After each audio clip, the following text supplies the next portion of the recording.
Assalamu alaikum. In this video, we will be discussing diseases of the salivary gland. So, starting with cerulithiasis, that is also known as salivary stones. तो सबसे पहले हम ये देख लेते हैं.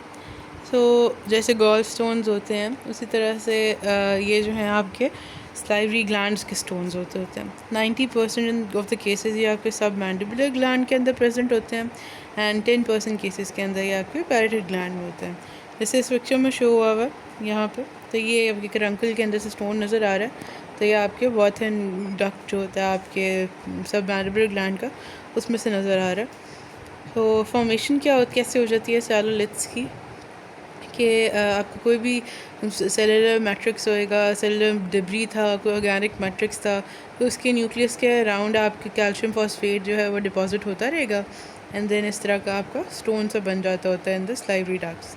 Symptoms include intermittent pain, मतलब जब भी बीच बीच में ना ऑल्टरनेट करके पेन होती है, स्वेलिंग होती है, स्वॉलोइंग डिफ़िकल्टी होती है, और पेन जो होता है ये इंक्रीज़ हो जाता है स्पेशली जब आप खाना खाने लगते हैं, क्योंकि जब आप खाना खाने लगते हैं तभी सलाइवा का रिलीज़ होता है ना, आप देखते हैं या मुंह में आता है.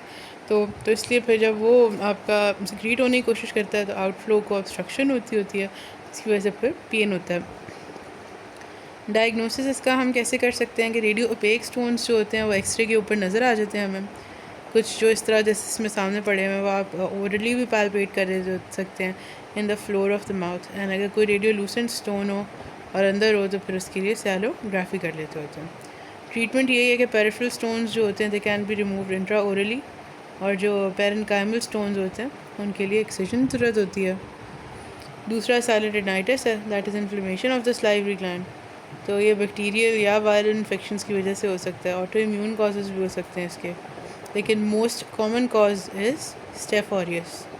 सिम्टम्स में there is sudden pain, swelling of the gland and tenderness, redness होती है अफेक्टेड एरिया के अंदर, एंड डायलिटेशन हो जाती है डक्ट की, साथ में ना पस डिस्चार्ज होएगी. ट्रीटमेंट यही है कि जैसे कि बैक्टीरिया की कोई कॉज कर रहा है अगर, तो एंटीबायोटिक्स देनी है उसके लिए. अगर कोई वायरल कॉज है तो एंटीवायरल्स हैं, एंड हाइड्रेशन करनी होती है, साथ में गुड हाइड्रेशन है, एनर्जीजिया वगैरह दे देते हैं, and oral hygiene is important. फिर उसके बाद हमारे पास मम्प्स आ जाते हैं. तो मम्प्स जो होते हैं they are highly contagious infection आपकी, एंड इसमें पॉजिटिव ऑर्गेनिज्म जो होता है दैट इज़ पैरामिक्सोवायरसेस. सिम्टम्स में इसके हमारे पास फीवर है, मलेज है, एनोरेक्सिया है, पैटेड की स्वेलिंग होती है. यूजुअली ये यूनिलैटरल ही होता है.